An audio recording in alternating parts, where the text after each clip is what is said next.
Concept जो दिया है इकोलॉजिकल पिरामिड्स का, वो दिया है बात नहीं।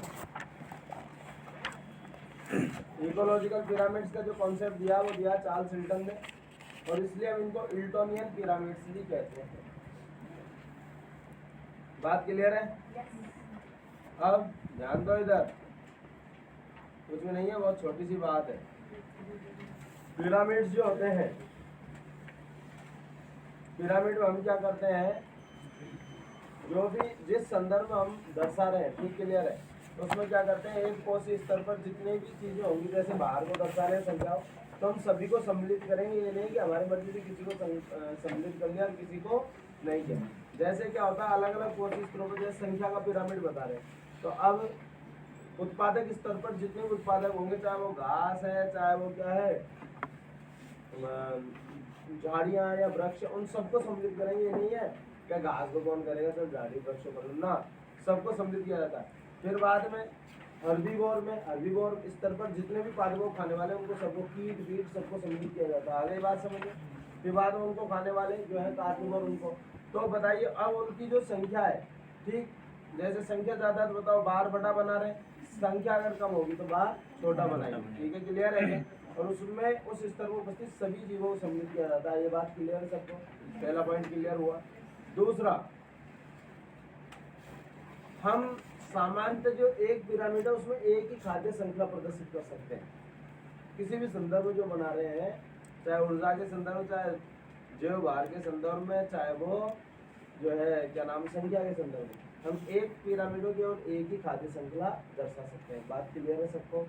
हम पूरा का पूरा खाद्य जाल नहीं दर्शा सकते। ठीक, क्लियर है? पहला पॉइंट। दूसरा, ध्यान से सुनिएगा भाई, हमेशा आधार जो है, आधार पर रखा जाता है उत्पादक को। आधार पर किसको लिखा जाता है? उत्पादक को। ठीक है, क्लियर है? देन शीर्ष पर रखा जाता है टॉप कार्निवोर को। आगे बात समझ में? Yes sir. और मध्य वालों को जो है बीच में रखा जाता है। ठीक है, आगे बात समझ में? कोई दिक्कत नहीं। तो ये हमेशा ध्यान रखना। जैसे मैं आपसे कहूँ, एक पादप है, एक पादप पे बहुत सारी चिड़िया हैं, बोलो है ना? उन चिड़ियाओं पे बहुत सारे क्या है बताइए, परभक्षी कीट। बताओ क्या हो जाएगा, बताइए? इस तरह का बन जाएगा, नहीं बन जाएगा? उल्टा बन जाएगा, नहीं बन जाएगा? सपोज करो एक जंगल है, अब जंगल में सपोज करो बहुत सारे पादप है, घास वगैरह सब, तो बताइए उनकी संख्या ज्यादा होगी नहीं? उनको खाने वाले हर्बीवोर उनसे कम ही होंगे ऑब्वियस, ज्यादा नहीं। फिर उन कार्निवोर उनसे कम होंगे। बताइए इस तरीके से बनता नहीं बनता? बोलो है ना? Yes sir. सीधा बनता नहीं बनता? ठीक है, क्लियर है क्या? यस और नो? Yes sir.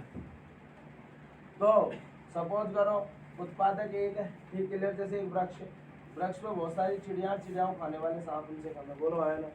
बताओ क्या होगा? एक तरकुआकार है, यानी बीच में थोड़ा ऊपर नीचे सकड़ा। बोलो आया ना? चलो, तो अब ध्यान से सुन लो, पूरा निचोड़ यहीं पे निकाल देता हूँ। स्टूडेंट रटता है, रटने की जरूरत है ही नहीं यार, आपको कॉन्सेप्ट क्लियर रखना है। ठीक है, क्लियर? तो ध्यान से सुनिएगा। देखो, एक तो जैव भार के संदर्भ में बनाया जाता है, कुछ लिखने की जरूरत नहीं, पहले समझिए। एक संख्या के संदर्भ में बनाया जाता है और एक ऊर्जा के संदर्भ में। आगे बात समझिए। अब ध्यान से सुनना। जैव भार जो है वो क्या दर्शाता है बताइए? स्टैंडिंग क्रॉप को दर्शा रहा है, नहीं दर्शा रहा है? बोलो आया ना? Yes sir. अरे स्टैंडिंग क्रॉप को ही तो दर्शा रहा है। Yes sir. स्टैंडिंग क्रॉप क्या थी? जैव मंडल में उपस्थित समस्त जैव भार के रूप में उपस्थित जो समस्त कार्बनिक पदार्थ है, उसको हम क्या कह रहे हैं? Standing crop. तो स्टैंडिंग जैव भार बताइए किसको दर्शा रहा है? स्टैंडिंग क्रॉप को ही तो दर्शा रहा है। Yes sir. बोलो आया ना? Yes sir. दूसरा, संख्या बताइए क्या? बताइए किसी स्तर पर जितने भी, जैसे सपोज करो जंगल में पादप है, पादपों की संख्या, फिर बाद में हर्बीवोर की संख्या, तो बताइए ये क्या दर्शा रहा है? उनकी जनन क्षमता को दर्शा रहा है, यानी उत्पादकों की जनन क्षमता ज्यादा है, इसलिए उनकी संख्या ज्यादा है। उनकी तुलना में बताइए भाई हर्बीवोर की कम है, उनकी तुलना में कार्निवोर कम। बोलो आया ना? तो बायोटिक पोटेंशियल या रिप्रोडक्टिव पोटेंशियल को दर्शाता है, नहीं दर्शाता है? बोलो यस और नो? Yes sir. जनन क्षमता को दर्शाता है ना, ये जैवीय क्षमता। आगे, और ऊर्जा बताइए किसको दर्शाती है? ऊर्जा क्या है? खाना, पोषण को तो दर्शा रही है। तो ध्यान से सुनना। जैव भार का जो पिरामिड है वो उल्टा भी हो सकता है और सीधा भी हो सकता है। संख्या का पिरामिड देखो, ये उल्टा भी हो सकता है। सिंपल सी बात है, ज्यादा लोड मत लो। उल्टा या आगे बात, संख्या का पिरामिड जो है उल्टा या सीधा या तरकुआकार भी हो सकता है। ठीक है, क्लियर है क्या?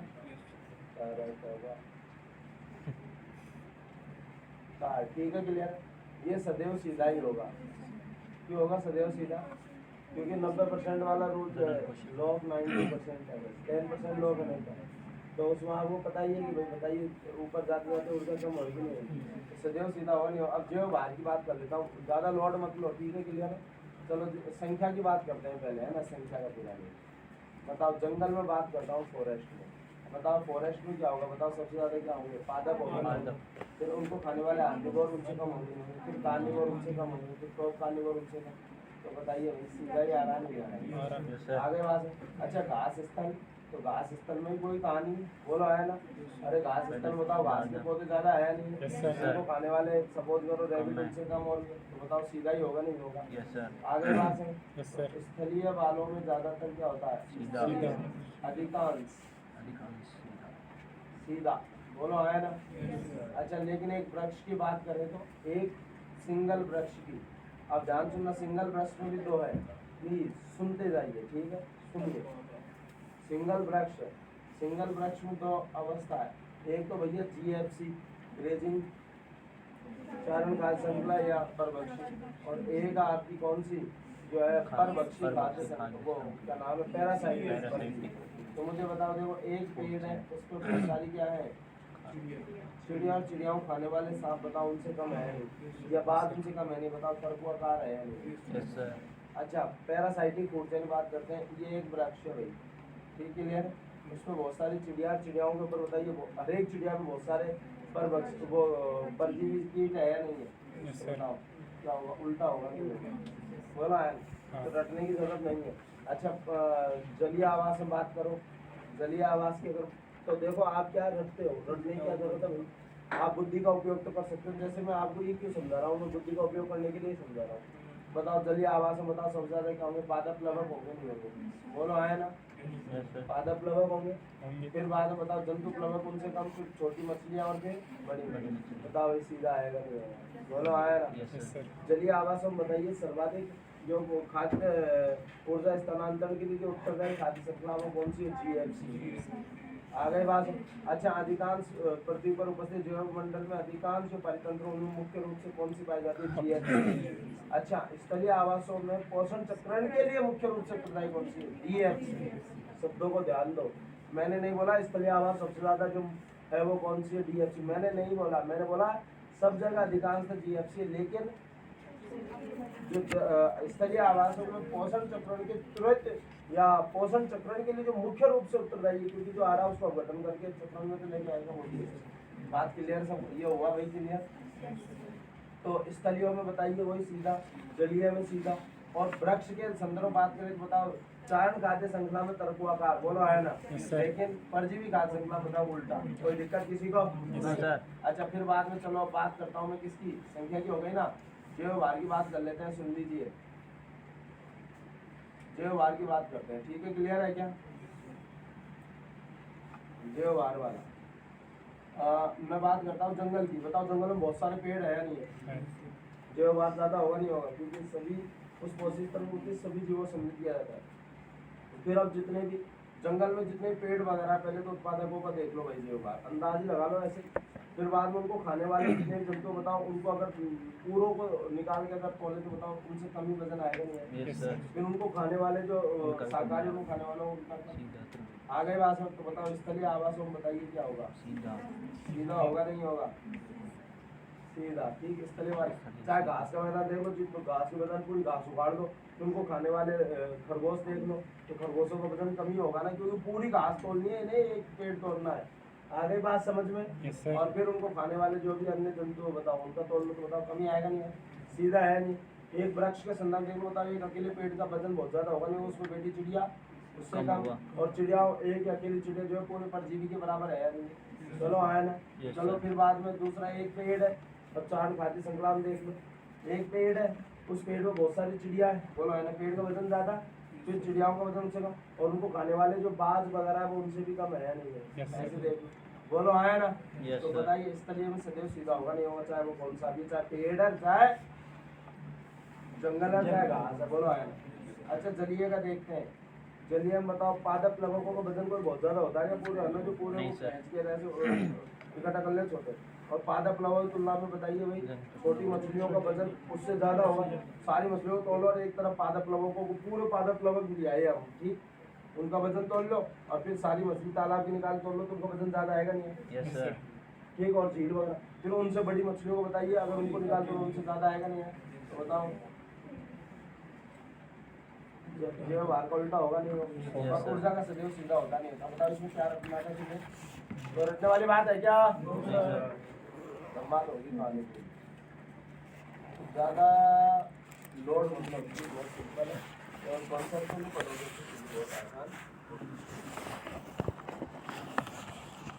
देखो खाद्य श्रृंखलाओं के स्रोत पर यानी के मानदंडों को ग्राफिक निरूपण करते हैं, ठीक है ना, जिनमें आधार पर उत्पादन शीर्ष पर सर्वोच्च मांसाहारी और इनके मध्य में क्या करते हैं हम मध्यवर्ती स्तर होते हैं। वास्तविक पिरामिड बनाने के लिए जो उपयोग मानदंड में कौन से हैं भाई? देखो विभिन्न पोषक स्तर पर व्यवहार ऊर्जा। आ गई बात समझ में? कोई दिक्कत? प्रत्येक स्तर पर बताइए मात्रा के ग्राफ की दंड लंबाई को निरूपित करती है नहीं करती है? अरे जो भी जितनी ज्यादा मात्रा होगी लंबाई उतनी बड़ी होगी नहीं होगी उसकी, बार की बार, दंड का मतलब है बार। आ गई बात समझ? कर लिया अंडरलाइन? ये मुझे कहने की जरूरत नहीं पड़ी, तुम्हारी बुद्धि का उपयोग, क्योंकि दो दो तीन चार चार चैप्टर हो चुके हैं और अब मेरे ऑर्डर का इंतजार करोगे, मैं बोलूंगा नहीं। मैं अब कोशिश करूंगा मैं कतई नहीं बोलूँ, तुम चाहो तो लिखो नहीं मत। ये बोलने की जरूरत है क्या?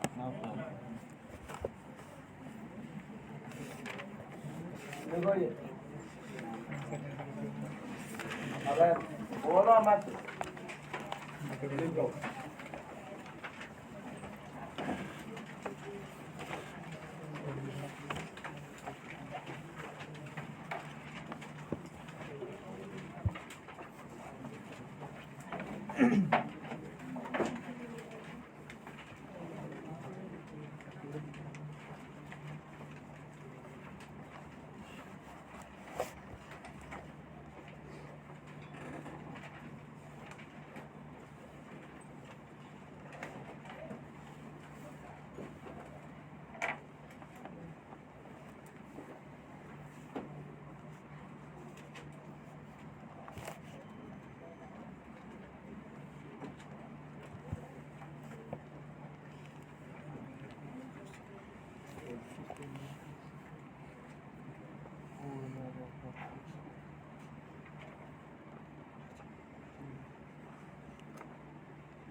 हो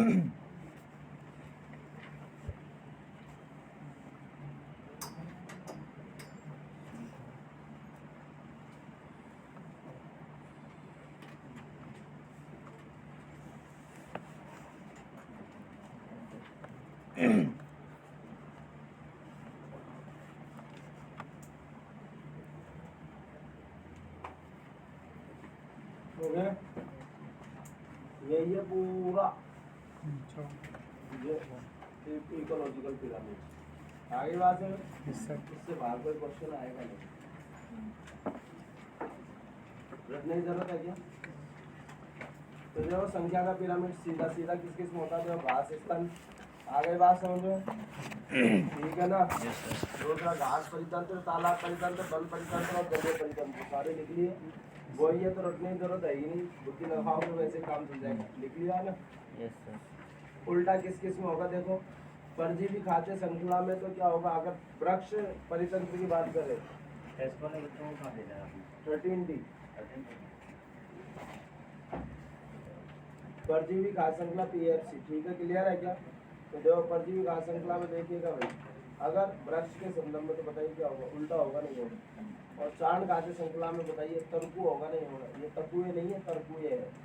अब कुछ भी लिखते ही तो कहीं सर ये डाउट क्या है सर? तकुए सुंदर लिखा चारण खाद्य श्रृंखला, तो तरकुकार बताइए GFC में। सीधी सी बात है, पहले पूरा निचोड़ लिखा चुका हूँ। हो गया सबका? जीवभार का पिरामिड तो सीधा बताइए सजीव पदार्थ यानी स्टैंडिंग क्रॉप को दर्शाता है, नहीं दर्शाता है? स्थलीय परितंत्र में बताइए प्राय सीधा, चाहे कोई सा भी हो, पादप हो, चाहे मतलब एक वृक्ष परितंत्र है, या फिर सपोज हो घास परितंत्र है, या फिर वन परितंत्र है, ठीक है। उल्टा किसमें होगा? जलीय परितंत्र में, ठीक है ना। और ऊर्जा का पिरामिड सदैव सीधा होता है। पारिस्थितिक पिरामिड की सीमाएं क्या होती है बताओ? हम ज़्यादा से ज़्यादा बताइए क्या कर सकते हैं? एक ही खाद्य श्रृंखला समृद्ध कर सकते हैं, खाद्य जाल को नहीं कर सकते, है ना। अब ये जितनी कमियां सब इम्पोर्टेंट है विद रेस्पेक्ट टू क्वेश्चन। आ गई बात समझ में? दूसरा बताइए डीकम्पोजर्स को कहीं सम्मिलित नहीं किया गया। अब कमियां निकालने हो देखो निकाल सकते हैं, लेकिन क्वेश्चन पॉइंट ऑफ व्यू से इम्पोर्टेंट है, ठीक। तो मतलब जीव, दूसरा बताइए अगर कोई एक जीव को हमने एक कोशिश स्तर पर काउंट किया और वो हो सकता है अलग अलग कोशिश स्तरों संबंधित होता है, बोलो है ना। जैसे सांप जो है बताइए वो कि अगर आप पक्षियों को खा रहा हो सकता है सांप जो है वो किसी और जीव को भी खा जाए, बोलो है ना। तो एक जीव को हम एक ही कोशिश स्तर पर कंसिडर कर सकते हैं, इससे ज्यादा पे नहीं। बात क्लियर है सबको? यस और नो? तो ये स्टार मार्क कर दिए। पारिस्थितिकी के अनुक्रमण में तुम्हें एक मुद्दे की बात बता दूं। आज जो आपको ये पहाड़ पर, जैसे आप कहीं भी जाओ पहाड़ पर, वहाँ पे झाड़ीनुमा वृक्ष उगे दिख रहे हैं, नहीं दिख रहे? गारंटी के साथ हो सकता है 1000-2000 साल बाद वहाँ पे जाओ वृक्ष और ये पेड़ के जो वो पहाड़ के जो पत्थर की जो टुकड़े हैं जो थोड़े बड़े बड़े होते हैं, हो सकता है वो बहुत बारीक हो जाए। आगे बात समझिए। दूसरी बात कैसे हुआ होगा बताइए? सबसे पहले हजारों लाखों साल पहले सपोज करो चट्टान होगी, चट्टान के सबसे पहले कौन आए होंगे? लाइकेन, क्योंकि लाइकेन के लिए अनुकूलित था, है ना। अब लाइकेन बहुत सारे हजारों सालों तक रहे, मरते रहे, कार्बनिक पदार्थ एकत्रण होता रहा और धीरे धीरे बताइए वो क्या होता गई? चट्टान की जो ऊपरी परत है वो धीरे धीरे जो है डिग्रेड होती गई। आगे बाद अब धीरे धीरे बताइए उनके लिए अब वो आवास उनके लिए अनुकूलित नहीं रहा। अब दूसरे सपोज करो मोसेज के है ना जो बीजाणु वगैरह आ गए, अब वो वृद्धि कर रहे हैं वहाँ पे, ठीक क्लियर है। हजारों सालों तक वो रहे, फिर और कार्बनिक पदार्थ इकट्ठा हुआ, थोड़ी और चट्टान डिग्रेड हुई, अम्लीय वगैरह पदार्थ उसका उनका धीरे धीरे बताओ अब उनके लिए प्रतिकूलित हो रहा। फिर एक वर्षीय सपोज करो घास आई होंगी, शाक, ठीक, फिर बहुवर्षीय घास आई होंगी, हजारों सालों तक चलता है ऐसा। फिर धीरे धीरे उनके लिए प्रतिकूलित होता गया, फिर बाद में कौन आया होगा? फिर बाद में झाड़ी आई होंगी और सपोज करो हो सकता है आने वाले हजारों लाखों सालों बाद में क्या हो? वृक्ष आ जाए और ये धीरे धीरे बताओ डिग्रेड होता है, बोलो है। Yes sir.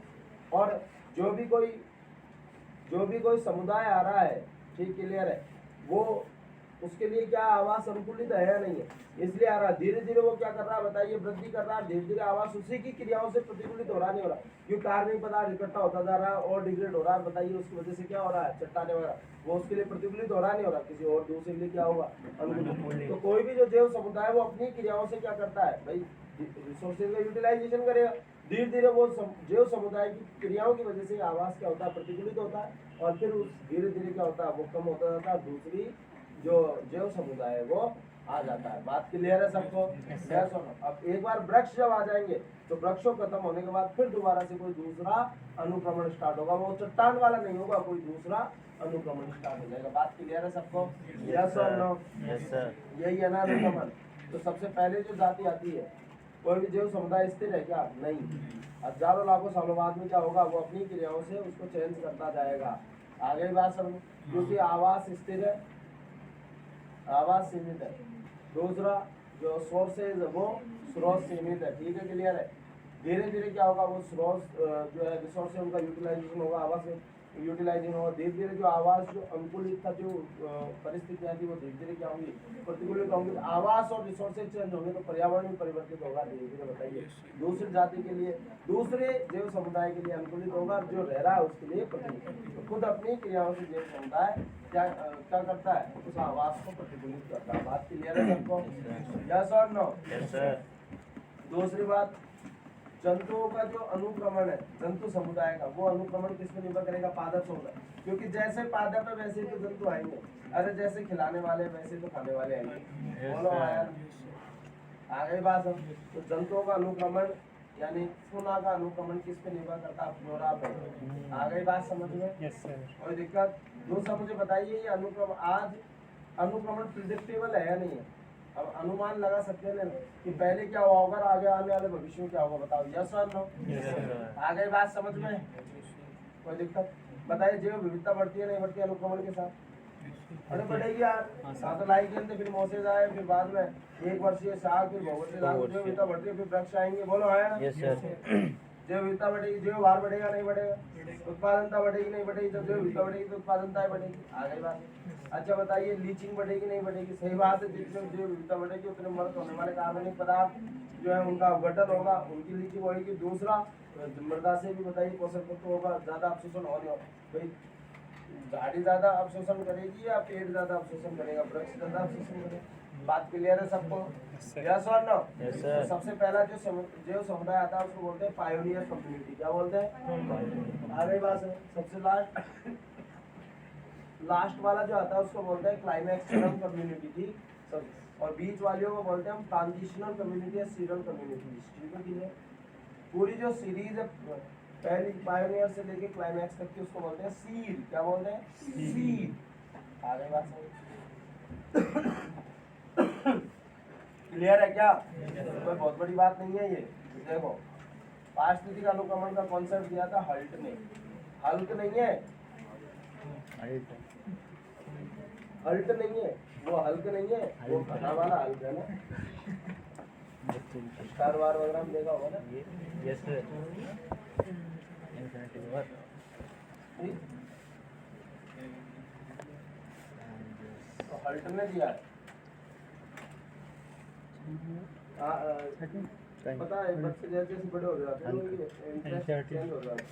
जैसे कार्टून पहले छोटे होंगे जब वो मोरनी वाली पोएम देख के खाना खा लेंगे, फिर बाद धीरे धीरे मोटू पतलू दूसरा सिवा पाएंगे, फिर वो भी खत्म, फिर दूसरे रोबोटिक्स में। और आजकल तो है ना, अब मैं देख रहा हूँ ट्रांजिशन में तो फील कर रहा हूँ अब वो क्या नाम है, किंग कॉन्ग और गॉडजिला, और उसमें भी अलग अलग, और वो सब गाने कैसे बताते रहते हैं, वो मशीनों से लेकर, और फिर हमें सुननी पड़ती है पूरी, और हाँ भी करना पड़ता है कि कोई को सुने।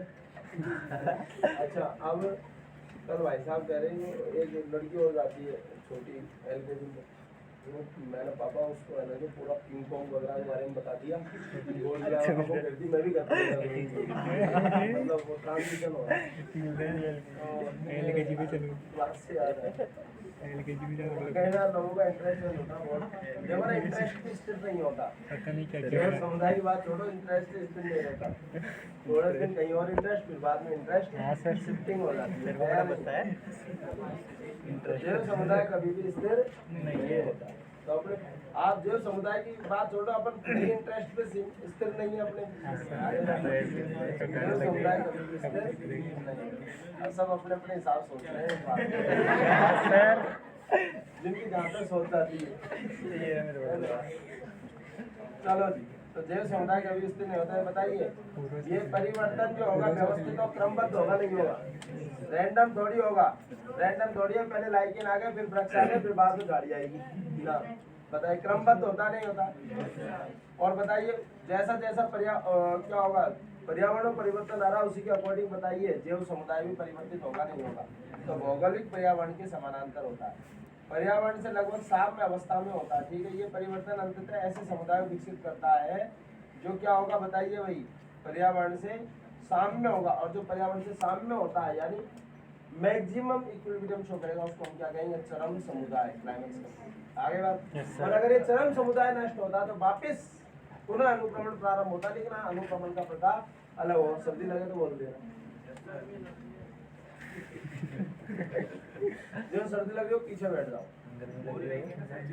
किसी दिए गए क्षेत्र में प्रजातियों के संगठन में ऐसे उत्तरोत्तर और पूर्वानुमेय यानी प्रेडिक्टेबल, बताइए हम पहले से पूर्वानुमान कर सकते हैं, नहीं कर सकते? तो पूर्वानुमेय सामूहिक रूप से पारिस्थितिकी अनुक्रमण कहलाता है। तो ये जो परिवर्तन हो रहा है उत्तरोत्तर, और हम पूर्वानुमान लगा सकते हैं कि भाई आगे क्या होने वाला है, इस परिवर्तन को हम कहेंगे अनुक्रमण। क्लियर है सबको? अनुक्रमिक समुदायों के प्रकार कौन से? भाई पुरोगामी समुदाय, पायोनियर। तो अआवासीय क्षेत्र में सबसे पहला जो समुदाय आता है, यानी वो आवाज जिसमें पहले कभी कोई जो समुदाय नहीं रहा, सबसे पहले आने वाला जो समुदाय है उसको हम क्या कहेंगे, पायोनियर। तो आपको जब मैंने लाइकेन पढ़ाया था तो मैंने बताया था पुरोगामी समुदाय अनुक्रमण है ना, और कही थी कि ऐसा अनुक्रमण का इकोसिस्टम बनेंगे वहाँ पे। ठीक, क्लियर है? तो प्रथम जैविक समुदाय जो किसी नगन क्षेत्र वेयर ठीक क्षेत्र में आता है। आगे बात समझो, संक्रमणकालीन या क्रमिक जो मध्यवर्ती ट्रांजिशनल या सीरल, जो पुरोगामी और चरम समुदाय के बीच के जो समुदाय है उनको हम क्या कहते हैं, उनको कहते हैं हम ट्रांजिशनल या सीरल कम्युनिटी। ठीक है, और चरम समुदाय जो सबसे अंत में आता है, अंतिम समुदाय जो अपेक्षाकृत स्थायी होता है। ठीक, क्लियर? पर्यावरण के साथ बताइए संतुलन में कौन होगा? पर्यावरण के साथ संतुलन में आपसे क्वेश्चन पूछेगा आपसे, तो कौन होगा? क्लाइमैक्स। ठीक है, क्लियर है क्या? अच्छा, अब जैविक अनुक्रमण में घटित होने वाली जो समझ श्रृंखला है उसको बोलते हैं क्रमक या सीर। बात क्लियर है सबको? तो सीर क्या होगी? पुरोगामी से लेके चरम समुदाय तक जो पूरी जो सीरीज है उसको हम क्या कह रहे हैं, सीर। जो विशिष्ट, और जबकि जो संक्रमणकालीन समुदाय उनको हम क्या बोलते हैं, सीरल कम्युनिटी। क्या बोलते हैं? तो सीर और सीरल कम्युनिटी में क्लियर हुआ कि पुरोगामी से लेके चरम तक जो पूरा क्रम है उसको तो बोल रहे हैं सीर। आगे बात समझो, जबकि सीरल कम्युनिटी क्या है, जो बीच की जो पुरोगामी और चरम के बीच के जो है ट्रांजिशनल कम्युनिटी उनको बोलते हैं सीरल कम्युनिटी। तो आपको लिखना चाहिए पुरोगामी प्लस क्रमिकी प्लस चरम समुदाय, क्रमक सीर। तो सीर ये है, जबकि सीरल जो है वो बीच वाली होती है।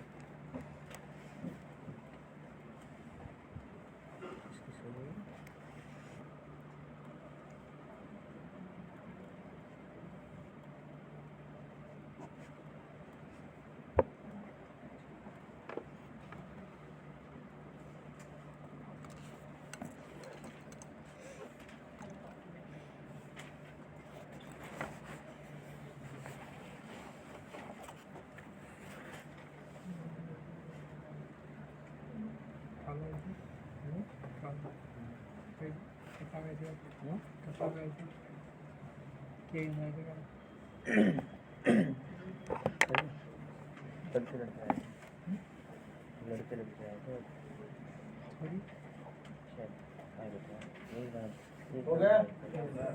अच्छा, अब ध्यान से सुनना, जैसे अब क्या होता है देखो,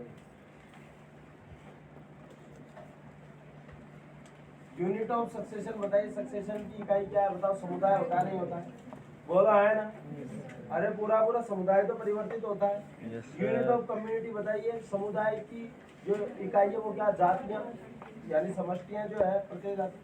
यूनिट ऑफ स्पीसीज क्या बताइए, समष्टि है नहीं। और यूनिट ऑफ इकोलॉजी क्या है, इकोसिस्टम। बात क्लियर सबको। सक्सेशन एक समुदाय का दूसरे समुदाय द्वारा प्रतिस्थापन। जैविक व अजैविक घटक दोनों उत्तरदायी होते हैं नहीं होते, आगे बात समझ। जैव समुदाय प्रकृति में स्थायी नहीं होता है, बताइए क्रमिक है या नहीं, ऑर्डरली प्रोसेस। दिशात्मक होता है, प्रिडिक्टेबल होता है यानी अनुमानित होता है, ठीक है। अनुक्रमण की अगर हम बात करें तो वो स्वच्छ जल में जो होगा उसको कहेंगे हाइड्रोसील।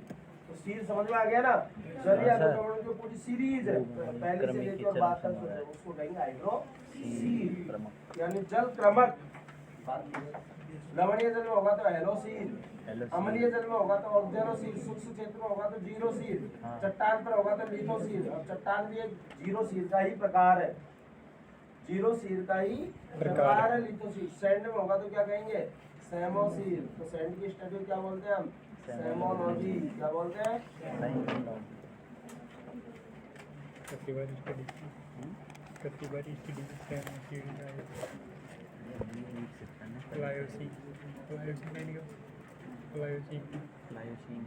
चट्टानों का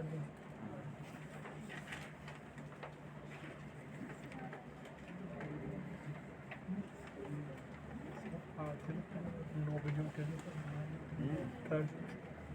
3 बजे 4 बजे सो उठना 12 बजे और जब मैं सो इधर 5 2 घंटा और दिन में सो ना 7:30 बजे उठ जाओ। देखो हेलो दिया है तेरे को यार,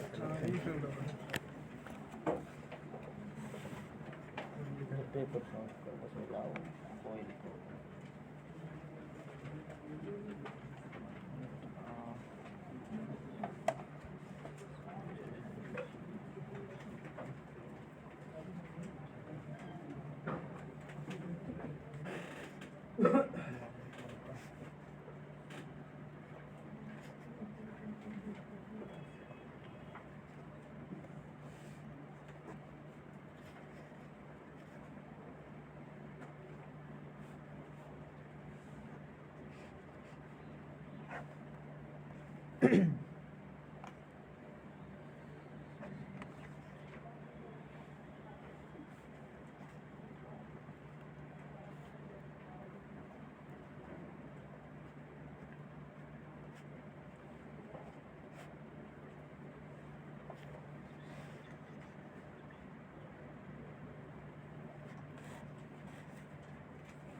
सब कुछ उनको इंडिया में क्या करी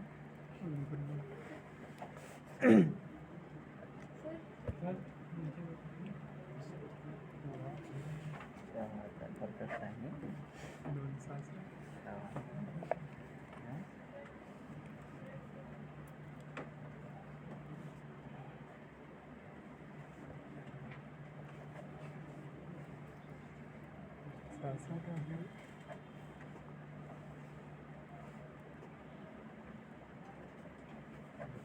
चक्कर वक्कर नहीं होता है चक्कर वक्कर नहीं है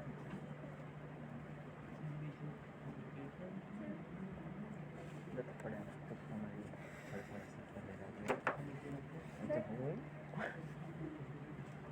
तेज बढ़िया है ये पर तेज उनका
थोड़ी कलेक्शन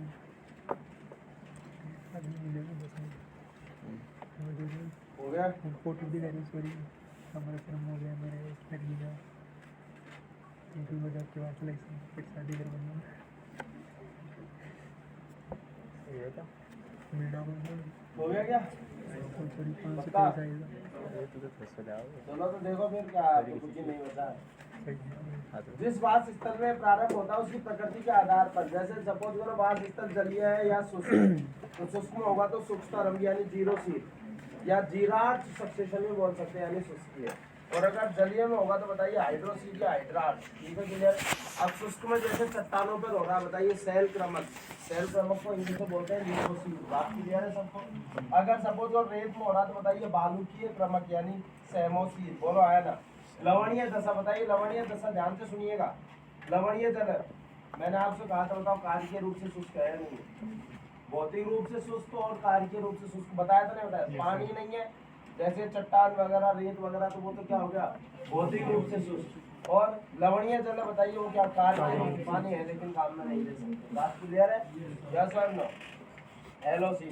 क्षेत्र की नगनता के आधार पर, क्षेत्र की नगनता क्या, अब ध्यान से सुनिए भाई, पहली बार अनुक्रमण हो रहा है या दूसरी बार हो रहा है। कहने का मतलब ये कि पहले कोई क्षेत्र ऐसा जहाँ पे कभी कोई जीव समुदाय आया ही नहीं है और सबसे पहली बार वहाँ पे यानी कभी नहीं हुआ, पहली बार अनुक्रमण हो रहा तो प्राथमिक अनुक्रमण कहेंगे। जैसे सपोज करो आग्नेय चट्टान होती है, आग्नेय चट्टान जैसे लावा निकला, लावा ठंडा होने की वजह से आग्नेय चट्टान बनती है। ठीक है। अब उन पे अगर अनुक्रमण हो रहा तो बताओ उनको हम क्या कहेंगे, उसको बताइए हम प्राथमिक अनुक्रमण ही तो कहेंगे। अच्छा सपोज करो कोई जंगल है, जंगल में आग लग गई, आग लग के जंगल नष्ट हो गया, अब दोबारा अनुक्रमण हो रहा बताइए फिर क्या कहेंगे, द्वितीय अनुक्रमण।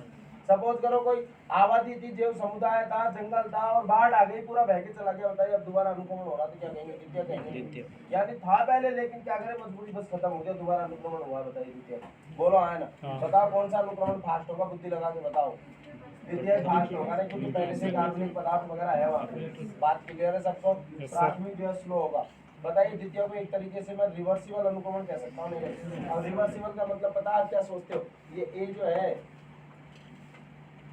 ये ए जो है ये बी की तरफ गया, बी से फिर आ गया, यानी रिवर्सिबल का मतलब तुम्हारे दिमाग में पता ही क्या आता है।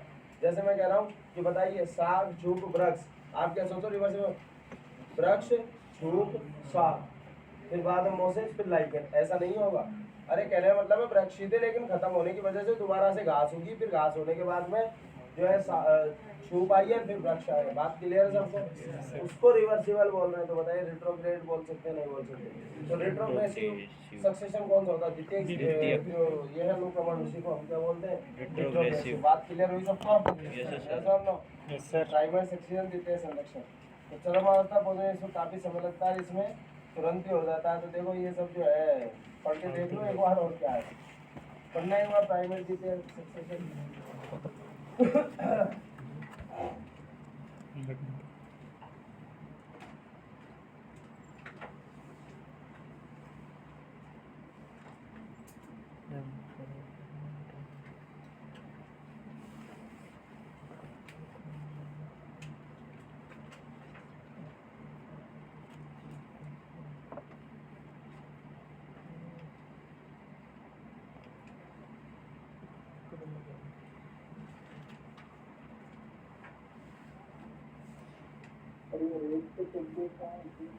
हम्म।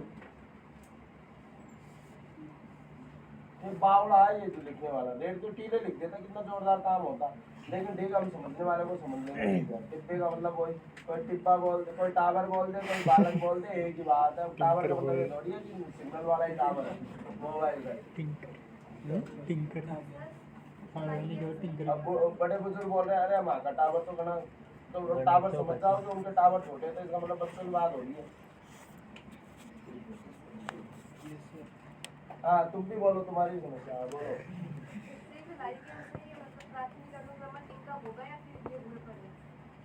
कुछ ना अभी बोलूंगा, हो गया क्या?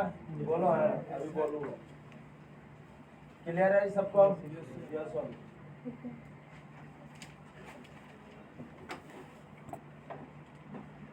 अनुक्रमण के दौरान परिवर्तित होने वाली विशेषता है। तो बताइए वही जो विविधता वगैरह बढ़ेगी नहीं बढ़ेगी? जंतुओं का अनुक्रमण किस पर निर्भर करेगा? पादपों का अनुक्रमण करेगा नहीं करेगा? और तुम्हें एक बार बार बार एक बात कह रहा हूँ, बताइए वृक्ष वगैरह जो है, बताइए मीजोफाइट कंडीशन पढ़ी थी ना आपने? मीजोफाइट कंडीशन क्या होती है? मीजोफाइट जो होते हैं सामान्य जलीय अवस्था, जो जैसे जमीन में हमारे सामान्य रूप से जल उपस्थित। बोलो आया ना? आए बात समझ? तो मध्यम जलीय अवस्था भी कह सकते हैं हम, यानी बहुत ज्यादा ना तो सूखा है बिल्कुल रेगिस्तान जैसा, ना बिल्कुल जलीय आवास जैसा, बिल्कुल मध्यम यानी ठीक ठाक जल। आगे बात जैसे अपने ये आवास, तो बताओ वृक्ष उग रहे नहीं उग रहे? क्या हो रही? मीजोफाइट उग रहे नहीं उग रहे? तो बताओ भाई, सूख चट्टान से बताइए, चट्टान में अनुक्रमण होगा, धीरे धीरे वृक्ष बढ़ेंगे नहीं बढ़ेंगे? बोलो यानी मीजोफाइट आएंगे नहीं आएंगे? जलीय आवास जो है धीरे धीरे जलीय आवास भर आगे बताओ क्या होगा? कोई जंगल विकसित होगा नहीं होगा? आगे बात है तो मीजोफाइट की ओर जा रहा नहीं जा रहा? तो बताओ हाइड्रार्च से भी मीजार्च की ओर जा रहा है, और जीरार्च से भी किधर की तरफ जा रहा है? तो हाइड्रिक से मैजिक और जेरिक से मैजिक। बात क्लियर है सबको? तो देखो ह्यूमस में मात्रा में वृद्धि होगी, कुल जो भार में वृद्धि होगी। बात क्लियर है सबको? तो जलीय शुष्क दशाओं में से मैजिक दशा, बात क्लियर है क्या सबको? हाइड्रिक से मैजिक या जेरिक से मैजिक, यानी मध्यम जल अवस्था में बढ़ता जो नैत्याधिक सूक्ष्म और नैत्याधिक गीला। बात क्लियर सबको?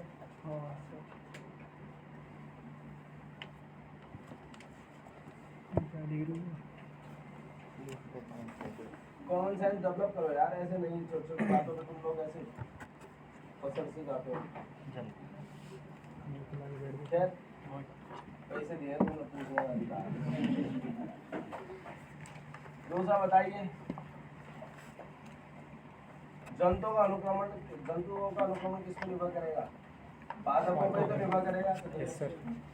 पता है अनुक्रमण होने के साथ जंतुओं की संख्या वह प्रकार भी परिवर्तित होते हैं। तो देखिएगा भाई, वनस्पतियों में परिवर्तन, विभिन्न प्रकार के जंतुओं और जो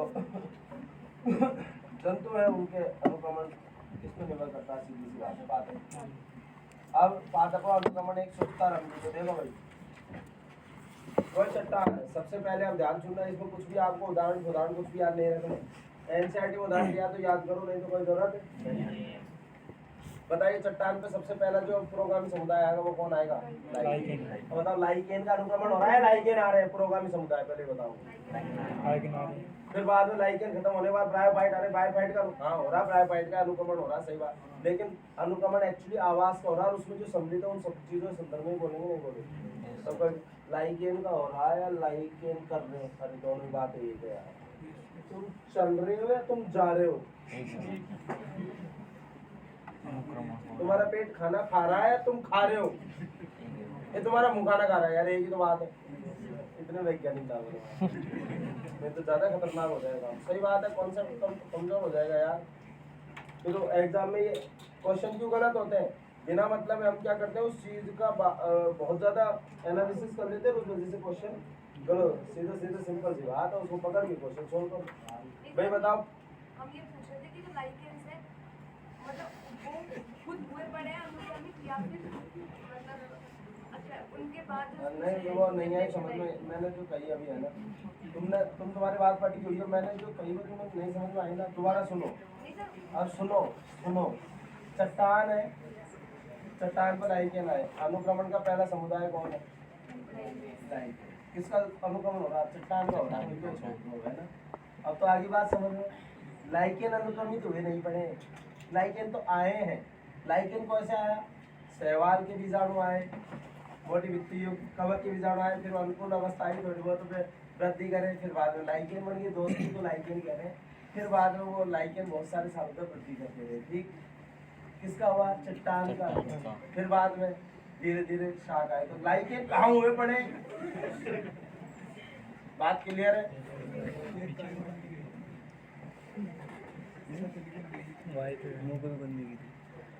चलो खैर देखो, सुस्तारंभी अनुक्रमण, चट्टान पे अनुक्रमण जो हो रहा है, चट्टानों पर जो प्राथमिक अनुक्रमण हो रहा है उसको सुस्तारंभी कहते हैं। बताइए कोई जैरिक से मैजिक की ओर जाएगा नहीं जाएगा? खैर कोई बात नहीं, जो डाउट क्लियर करना चाहिए, ठीक है क्लियर। लेकिन होता क्या है कि जब बच्चा कंफ्यूज होता है तो उसको उसी तरीके से जवाब देना पड़ता है कि वो आगे एग्जाम में कंफ्यूज नहीं हो, और कोई कारण नहीं होगा।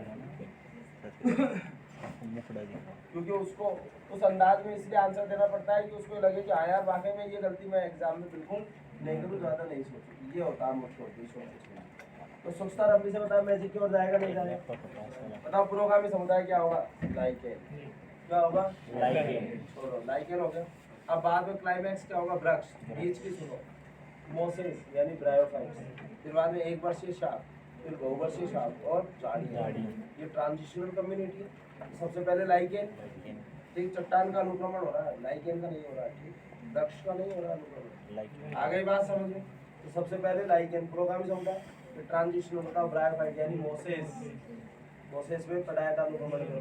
फिर बाद में एक वर्षीय शाख, बहुवर्षीय शाख, झाड़ियाँ, और फिर क्लाइमैक्स क्या है? वृक्ष। यही और कुछ भी नहीं है, आपको कुछ भी एक इसमें याद करने की जरूरत नहीं है। चलो समझ ये समझ में आ गया?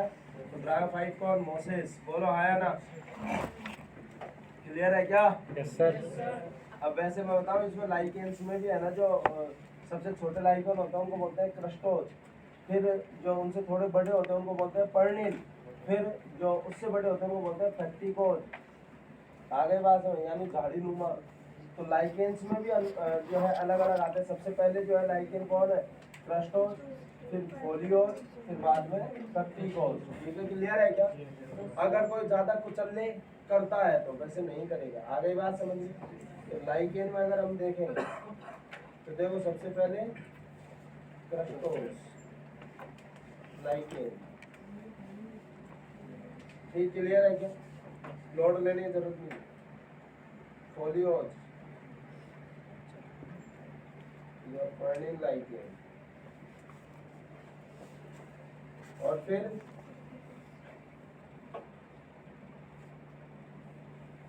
आप इतना ध्यान रखो लाइकेन क्लियर है। वो तो ये है कि कोई ज्यादा एक्सट्रीम ज्यादा घुस के पूछे तो उस पॉइंट से बता रहा हूँ। क्रस्टो, फोलियोज, और कि भाई बताए लाइकेन में भी कैसे कैसे परिवर्तन। तो सबसे पहले कौन से लाइकेन होंगे? क्रस्टो सबसे छोटे, फिर पर्निल, ये याद हो गया सबको? जलारंभी बताइए। वही आपके गांव के पास सपोज करो कोई झील है, धीरे धीरे आप क्या कर रहे हो, ये जो आप फर्टिलाइजर वगैरह लेते हो, तो फर्टिलाइजर वगैरह की वजह से बताइए क्या होता है? शैवाल वगैरह की वृद्धि हो जाती नहीं हो जाती? 10-5 सालों में धीरे धीरे वो दलदल जैसी सिचुएशन में आ जाती है। आ गई बात समझ में? और धीरे धीरे बताइए वो बिल्कुल ऊपर तक बढ़ जाती है। इसीलिए तो बताओ गाँव वगैरह के आसपास नरेगा में तालाबों वगैरह की खुदाई हो रही है। क्यों हो रही है? क्योंकि ये जो हम फर्टिलाइजर वगैरह लेते हैं ना उनसे बहुत स्पीडली होता है अनुक्रमण। आ गई बात समझ में? तो कोई भी जलिए सुनो, आपको रटने की जरूरत नहीं है यार, सिंपली समझो। जलीय आवास जो है सपोज में बहुत बड़ा कोई झील वगैरह, अब मैं प्राकृतिक बता रहा हूँ, धीरे धीरे होता है हजारों सालों में। और ये हम जो फर्टिलाइजर वगैरह ले रहे हैं उनकी वजह से क्या बहुत स्पीड भी होता है। गाँव के आसपास तालाब बहुत जल्दी कीचड़ में परिवर्तित हो जाता है नहीं? तो सपोज करिए कोई जलीय आवास है। जलीय आवास सबसे पहला पुरोगामी समुदाय होगा फाइटोप्लैंक्टन्स। आ गई बात समझ में? कौन होंगे? फाइटोप्लैंक्टन। वैसे जंतु प्लवक भी हम मान सकते हैं। आ गई बात समझ में? कोई ऐसी बड़ी बात नहीं है। देखो यहाँ पे लिखा हुआ है जंतु प्लवक, उन्होंने तो सब कुछ उड़ा दिया है ना तालाबों में पुरोगामी समुदाय। ठीक है, तो कभी आपसे पूछने बताओ भाई जलीय आवास में क्या होता है, क्योंकि आप वहाँ पे क्या पढ़ते हो? पादप प्लवक और पादप प्लवक लिख देते हो ना, पादप प्लवक प्लस जंतु प्लवक। आ गई बात समझ में? तो अब साहब ध्यान से सुनिएगा भाई। जलीय आवास में क्या होगा, सबसे पहले बताओ पादप प्लवक, लेकिन जंतु प्लवक भी ध्यान रखिएगा, ठीक है, क्लियर है? जंतु प्लवक, पादप प्लवक।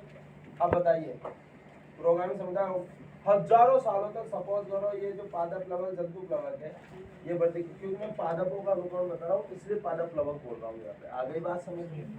किसका मैं अनुकरण बता रहा हूँ? पादप। लेकिन अगर आपसे पूछे बताइए पुरोगामी समुदाय जलीय आवास में कौन हो सकते हैं? पादप प्लवक जंतु प्लवक, क्योंकि जंतुओं में पुरोगामी समुदाय कौन है? जंतु प्लवक। पादपों में कौन है? पादप। हम तो यहाँ पे पादपों का अनुगमन डिस्कस करने इसलिए पादप प्लवक बोल रहा हूँ, लेकिन बताइए क्योंकि जंतुओं में जो पहला प्रोग्रामी होगा उसका भी नाम आएगा। तो आप इसलिए ध्यान रखना चाहिए। तो अब ध्यान से सुनिएगा भाई, पादप प्लवक अब बहुत सारे हजारों साल तक पादप प्लवक वृद्धि करते रहे, नीचे नहीं बताओ धीरे धीरे कुछ मर भी रहे होंगे, मर भी रहे होंगे तो उनका कार्बन पदार्थ नीचे इकट्ठा होगा। तो बताइए जैसे सपोज करो ये आवाज, तो यहाँ पे बताओ धीरे धीरे क्या होगा, नीचे जो है कार्बनिक पदार्थ और इकट्ठा हुआ होगा, नहीं हुआ होगा। फिर बाद में बताइए भाई जलमग्न जलोद्भिद वृद्धि करे होंगे हजारों सालों तक, फिर और कार्बनिक पदार्थ इकट्ठा हुआ होगा, बोलो है ना? तल ऊपर बढ़ता जा रहा है, ठीक है। फिर बाद में जलमग्न जलोद्भिद भी और फ्री फ्लोटिंग भी, फिर और थोड़ा कार्बनिक पदार्थ इकट्ठा हुआ होगा, बोलो है ना? फिर बताइए थोड़ा दलदल वाली अवस्था शुरुआत हो गया, हजारों सालों बाद की बात बता रहा हूँ। फिर बाद में जलमग्न जो है, जल में ये देखो जल के तल से लगे हुए पादप लेकिन थोड़ा थोड़ा सा बाहर निकले हुए। आ गई बात समझ में? क्लियर है क्या सबको? इसको बोलते हैं रीड स्वयं। मैं इंग्लिश में बोलूँगा, हिंदी में नहीं बोलूँगा। फिर बाद में आती है भाई और बढ़ गया, फिर मार्श मीडो, यानी और मार्श का मतलब होता है मार्शेज, दलदली क्षेत्र, ठीक है, क्लियर है? मार्श मीडो। और फिर बाद में आता है क्या? स्क्रब यानी झाड़ी, और फिर बाद में वृक्ष। आपको देखने की जरूरत नहीं, बताओ पादप प्लवक, फिर बाद में submerged hydrophyte, submerged free floating, फिर बाद में रीड स्वयं, मार्श मीडो। रीड स्वयं और मार्श मीडो में दिक्कत आती है तो RM बैच ध्यान रख लो ना, क्योंकि आपका बैच आ रहा है। तो पहले R से रीड स्वयं और फिर M से मार्श मीडो, फिर स्क्रब और फिर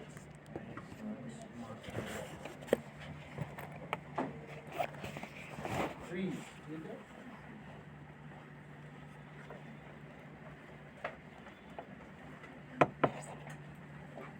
तो देखो भाई ध्यान से सुनिए, चित्रों को आपको आंखों में बसाना पड़ेगा, क्योंकि ये NCERT की जो इमेजेस है ना वो सीधा सीधा पूछ लेता है। आ गई बात समझ में? तो देखो पहले फाइटोप्लैंक्टन NCERT देखते हैं, फिर बाद में सबमर्ज्ड प्लांट स्टेज, क्लियर है सबको? फिर सबमर्ज्ड भी और फ्री फ्लोटिंग भी है, फिर रीड स्वयं, फिर मार्श मीडो और फिर स्क्रब और फाइनली वृक्ष। तो RM,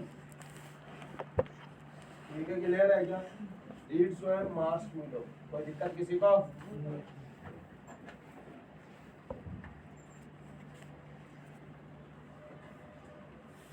आ गई बात समझ में? आप उदाहरण वो याद करोगे जो NCERT में गिवन है। तो देखो पुरोगामी समुदाय क्या होगा, बताओ? पादप अनुगमन की बात कर रहे हैं हम, पादप समुदाय के अनुगमन की बात कर रहे हैं जलीय आवास में। तो बताइए सबसे पहला पुरोगामी समुदाय कौन होगा? पादप प्लवक। इस संक्रमण काली बताइए निमग्न हाइड्रोफाइट जैसे हाइड्रिला पैलिस में, बताओ जलमग्न जलोद्भिद है, फिर सबमर्ज्ड फ्री फ्लोटिंग जैसे एजोला, गोल्फिया, पिस्टिया, कमल वगैरह, लिली, वाटर लिली वगैरह, फिर रीड स्वयं। अब नरकुल मेरे को जिंदगी में याद नहीं हो सकता मुझे के लिए, तो रीड स्वयं, ठीक है, क्लियर है क्या? उदाहरण याद करने की जरूरत नहीं है, NCERT में याद करो। फिर बाद में कक्ष साधन यानी मार्श मीडो स्टेज, और फिर गाड़ी और चरण समुदाय वृक्ष, ये आप ध्यान रख सकते हो। यस और नो?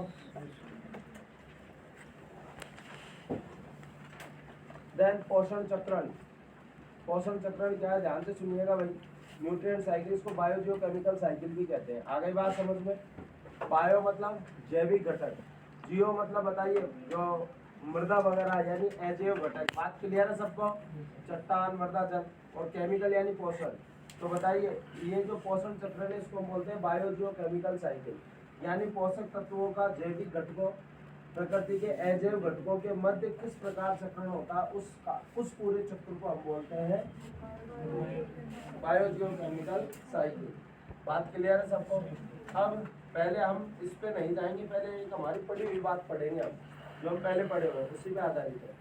बताओ भाई नाइट्रोजन का जो रिजर्वियर पूल है, रिजर्व जो है नाइट्रोजन का वो कौन है बताओ? वायुमंडल है, Yes, sir. 78% है। अच्छा, वायुमंडल नाइट्रोजन तो N2 के रूप में, N2 को तो डायरेक्ट उपयोग नहीं ले सकते, आगे बात समझ। तो बताओ फिर वो निष्क्रिय रूप है या नहीं रिजर्वियर पूल में? बोलो है ना। Yes, sir. रिजर्वियर पूल में क्या है? निष्क्रिय। निष्क्रिय। अच्छा, फिर उस नाइट्रोजन को नाइट्रोजन स्त्रीकारी जीवाणु जो है वो क्या करेंगे? स्त्रीकृत करेंगे, फिर उपयोग में लाने युक्त सक्रिय रूप में परिवर्तित कर रहे हैं, अमोनियम आयन, नाइट्राइट, नाइट्रेट। फिर उनको साथ विभिन्न जैव घटक ले रहे हैं, जीवाणु वगैरह भी ले रहे हैं, नाइट्रिकारी जीवाणु उपयोग में ले रहे हैं, विनाइट्रिकारी पादप, फिर पादप उपयोग में ले रहे हैं। बताइए फिर पादप और जंतु खाने, जंतु जा रहे, पादप पर जंतु पर वापिस बताइए चक्कर में आ रहा नहीं आ रहा? Yes, sir. बोलो आया ना, आगे बात समझ। तो अब बताइए यहाँ पे सक्रिय रूप था नहीं था नाइट्रोजन का, जबकि रिजर्वियर पूल में क्या था? निष्क्रिय। अच्छा, रिजर्वियर पूल क्या करता बताओ? दाता का काम कर रहा नहीं कर रहा? आज हमारी प्रकृति में कोई भी नाइट्रोजन कमी आएगी तो बताओ कहाँ से लेंगे? रिजर्वियर पूल से। अरे आज तुम रासायनिक खाद डाल रहे हो, मैं तो एक छोटी सी बात कर, रासायनिक खाद के लिए नाइट्रोजन का खुद पैदा कर रहे हो क्या? अरे नाइट्रोजन तो वही कंप्रेस कर रहे हो, नहीं कर रहे हो नेचर से ही? बोलो आया ना। Yes, sir. नाइट्रोजन तो आप नेचर से ही कंप्रेस कर रहे हो, नहीं कर रहे हो? Yes sir. तो है तो वो स्रोत से ही तो ले रहे हो। आ गई बात समझ में? तो स्रोत में निष्क्रिय रूप से होती है और चक्रीय पूल में बताइए सक्रिय होगी नहीं होगी? आयनकारी रूप। जैसे सपोज करो चट्टान है, आप फॉस्फेट सल्फर वगैरह कहाँ से आ रहा है बताओ? चट्टानों से ही तो आ रहा है, उनके अयस्कों से।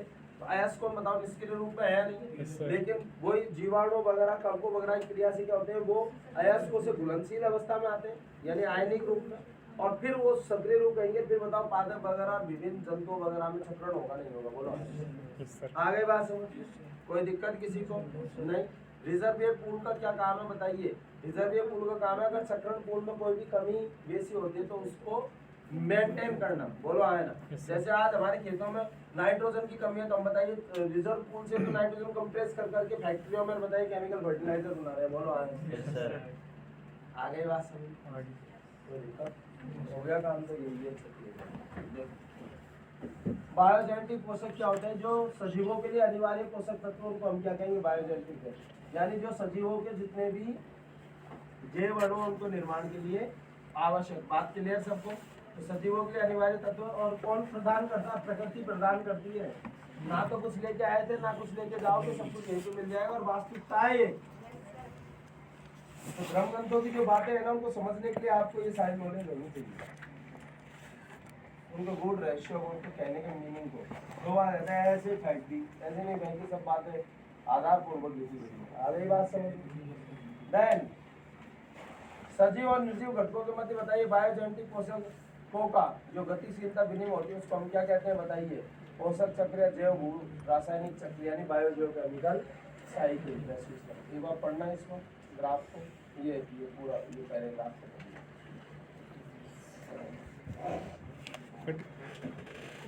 को ज्ञान देगा ही यार। कितनी नीचे?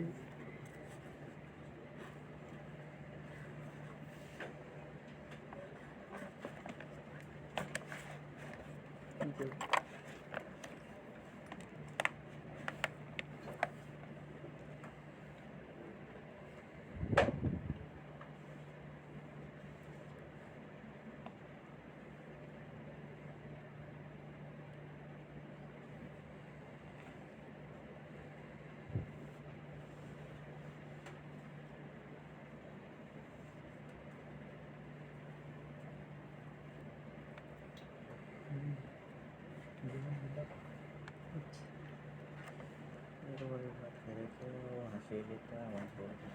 है?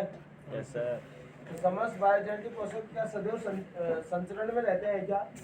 नहीं भैया, मेनली तो रिजर्वियर पूल में ही रहते हैं। बोलो है ना? तो दो अवस्थाओं में विद्यमान रहते हैं, भंडार पूल और चक्रण पूल, यानी रिजर्वियर पूल। बताओ धीरे धीरे चक्रण पूल में ट्रांसफर होते नहीं होते? ये थोड़ी है एकदम में ही प्रकाश से ना, वो तो इंसान जो है मशीनों की सहायता उपयोग में लेके दवा दर डिग्रेड कर रहे नहीं कर रहे, ये बहुत खतरनाक है। यही चीज़ तो खतरनाक हो रही प्रकृति के लिए। बोलो आया ना? इनमें पोषक अपेक्षाकृत निष्क्रिय अवस्था में रहते हैं, जैसे वायुमंडल नाइट्रोजन गैस। आप कर रहे होंगे, मुझे अंदर ये विश्वास है। ठीक है? इस पूल में बायो बताए चक्रण पूल में बताओ पोषकों का विनिमय जैव मंडल के जैविक अजैविक घटकों के मध्य होता नहीं होता? भाई मृदा, और मृदा से फिर तो पादपों पादपों जंतु, ठीक है आगे यार। और पादप जंतु मर बताइए वापिस आप घटनी सूक्ष्म जीवों द्वारा वापिस मर डालें। तो पोषक सक्रिय आयनिक रूप में उपस्थित होंगे नहीं रहेंगे, बोलो आया ना। अब गैसीय चक्र बताओ, गैसीय चक्र किसका होता है?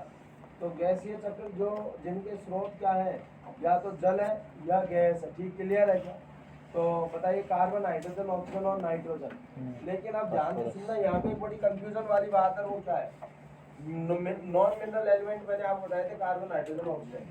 क्योंकि नाइट्रोजन जो है गैसीय है, लेकिन बताइए फाइनली क्या होगा, वो मृदा में आयन रूप में तो अवशोषित होगी, बोलो आयन। तो पादपों संदर्भों मिनरल्स है। वैसे ओवरऑल प्रकृति के संदर्भ में बोल रहा है, ये कोई पादप के संदर्भ में नहीं बोल रहा है। तो प्रकृति के संदर्भ में बताइए भाई क्या बोल रहे हैं हम, नॉन मिनरल बोल रहे हैं। इस जगह क्यों बोला जा रहा है? क्योंकि ये चट्टानों से प्राप्त नहीं हो रहा है। बात क्लियर है सबको? इसलिए बोला गया। लेकिन आप प्लीज ज्यादा लोड मत लेना, क्योंकि अगर आपसे पूछे जो गैसीय चक्र दर्शाने वाले बताइए कौन कौन से जो तत्व है जो कि नॉन मिनरल है, तो उसको आप क्वेश्चन की लैंग्वेज पढ़िए।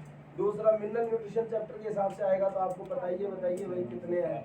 बात क्लियर है? तो लैंग्वेज पढ़ोगे, उसी से क्वेश्चन का अंदाज लग जाएगा। यहाँ अगर जैव भू रासायनिक चक्र वगैरह संदर्भ में गैसीय चक्र वगैरह पूछे भाई कौन कौन से पोषक तत्व जो है वो गैसीय चक्र दर्शाते हैं, बताइए गैसीय चक्र दर्शाने वाले नॉन मिनरल कौन से, तो आप बता दोगे भाई, क्योंकि वो इस संदर्भ में बात कर रहा है, बोलो आया ना। Yes sir. तो पोषक और विनिमय गैसीय वाष्प के रूप में होता है। एक खनिज तत्व है या नहीं है? भंडार क्षेत्र वायुमंडल या जलमंडल, वही कार्बन, हाइड्रोजन, ऑक्सीजन और नाइट्रोजन। अब साथी चक्र सेडिमेंट्री बताइए मिनरल से, क्योंकि बताओ भाई वो किससे मिलते हैं? चट्टानों से मिलते हैं। परपटी और स्थलमंडल यानी lithosphere, sulphur, phosphorus, magnesium, calcium वगैरह, बोलो है ना। अच्छा, कमी को पूरा करने का कार्य किसका बताइए? भंडार का, क्योंकि भंडार से ही तो आएगा, तो बोलो। अच्छा, जो अंतर्वाह बहिर्वाह की दर में असंतुलन के कारण उत्पन्न होती है, आप कहोगे अंतर्वाह क्या है, बहिर्वाह? सुनो, भंडार कौन से थे किसमें आया बताइए? चक्रीय गुण। चक्रीय गुण में उपयोग हो रहा। अब सपोज करो जैसे हड्डी वगैरह के रूप में फास्फोरस वगैरह में उपयोग हो गया, कैल्शियम, तो बताओ वो तो अब अनुपलब्ध हो गया, नहीं हो गया, धीरे धीरे डिग्रेड होगी। तो अब उस कमी को पूरा करने के लिए बताइए क्या होगा? फिर वही चट्टानों से आएगा, नहीं आएगा, बोलो आएगा। तो जो बहिर्वाह अंतर्वाह, समझ में आ गई बात? कि भाई प्रकृति में आया, प्रकृति से जीव हो गया। अब जीवों से सपोज करो कुछ ऐसे भागों का भाग, ऐसे घटकों का भाग बन गया कि वो नष्ट नहीं हो रहे, जैसे सिलिका वगैरह है, आ गई बात समझ? या हड्डी वगैरह, जैसे शंख वगैरह के खोल वगैरह होते हैं, ठीक, उनमें एक बार चला गया तो बताइए धीरे धीरे चक्कर से बाहर हो गया, नहीं हो गया, तो बहिर्वाह हो गया नहीं। तो बहिर्वाह अंतर्वाह में जो इम्बैलेंस हो रहा है उसको कौन मेंटेन कर रहा है? भंडार को यार, बोलो। अरे तुमने जिम ना किया, ठीक, भंडार में लड्डू भरे पड़े, ठीक है क्लियर। अब साहब जिमने वाले जितने जाए जा रहे हैं बताओ, वहीं से तो आया जा रहा है, या थोड़ी एक बार निकाल दिया ताला लगा दिया तुमने, नहीं होगा। बात ये तो बैलेंस कौन मेंटेन कर रहा है? भंडारी का पानी कर रहा है। कभी ना कभी आगे बाड़ा देखते हो, मैं वही बताऊं। कभी को पूरा करने का कार्य किसका बताओ? भंडार का है या नहीं है? मैंने इतनी देर एक्सप्लेनेशन क्यों दिया, समझ रहे हो आप? क्योंकि तुम्हारे भाव ऐसे थे ज्यादातर भी, अपनी बात होगी। मुझे लगे यार कि कुछ समझ में आ रहा भाई, और तो दो चार। तो अंतर्भाव बहिर्वाह के दर में असंतुलन के कारण उत्पन्न हो रहा, नहीं हो रहा। तो कोई भी जो कमी हो रही है किसी भी तत्व की, वो कहाँ से पूर्ति होती है? भंडार से ही तो हो रही है। और कहाँ से होगी? दूसरी बात है, सिंपल सी बात, आगे होगा हवा में से रखिएगा। और वो कमी क्यों आती है भाई? सपोज करो जितना आया लेने वाले ज्यादा है, तो बताइए मामला गड़बड़ हो गया, नहीं हो गया? चलो भाई दोबारा भंडार को संपर्क करो, आ गई बात समझ? यस सर, कार्बन, तो देखो भाई अब कार्बन चक्र बात कर लेते हैं। सीधी सी बात है, तुम इतने ज्ञानी हो किसी को याद नहीं है, जितने भी सेव हो सब में carbon, carbohydrate, lipid, protein. Yes sir. चलो ये बात खत्म होगी। सीधी सी बात है, आपने बायोमॉलिक्यूल पढ़ा था, बताइए अगर एक एक एलिमेंट बात करें शुद्ध वार की, सबसे ज्यादा प्रचुर एलिमेंट कौन है? ऑक्सीजन, 62% है नहीं। लेकिन अगर जल निकाल दिया जाए, शुष्क भार का सबसे ज्यादा कौन है बताइए? कार्बन ही। तो अगर और शुद्ध भार में भी अगर बात करो तो हाइड्रोजन और ऑक्सीजन के बाद बताओ कौन है? कार्बन। हाइड्रोजन ऑक्सीजन के टोटल के बाद कौन है? कार्बन मैं हाइड्रोजन और ऑक्सीजन नहीं बोल रहा हूँ, हाइड्रोजन और ऑक्सीजन के टोटल के बाद कौन है शुद्ध भार में? कार्बन। और शुष्क भार में तो कार्बन नहीं है, बोलो आएगा। तो सजीवों के शुष्क भार का 49%। तुम तो ये बात ध्यान दो, अंडरलाइन कर लो। और प्रचुरता के मामले में बताओ, जल के पश्चात इसी का स्थान आता नहीं आता अगर शुद्ध भार की बात हो? बोलो आया ना।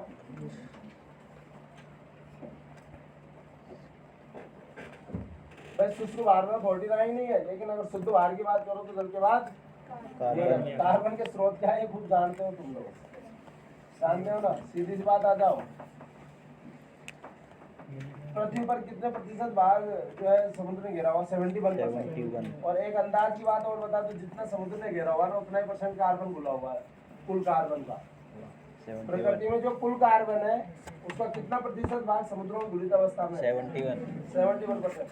ये एक बाई चांस ऐसा नहीं है। अच्छा अगर सर 20% घेरा होता तो 20% होता है ना, ये तो एक चांस की बात है। आगे बात समझ,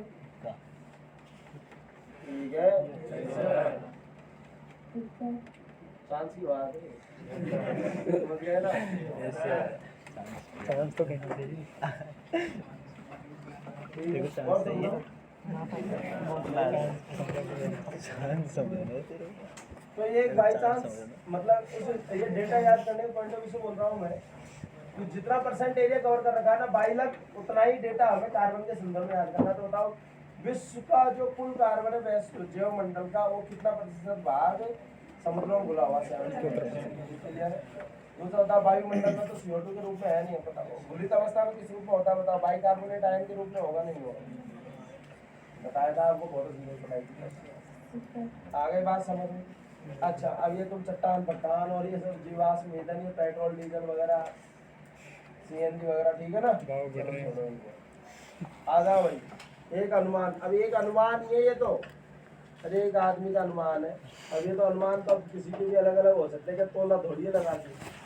सही बात। अंदाज दे दिया, अंदाज को कुछ भी कह सकते हैं, मैं ही कह दूँ आज, तुम भी कह दो। लेकिन क्या करें, हमारी किताब में जो अनुमान दिया हुआ है ना वही हमें याद करना है।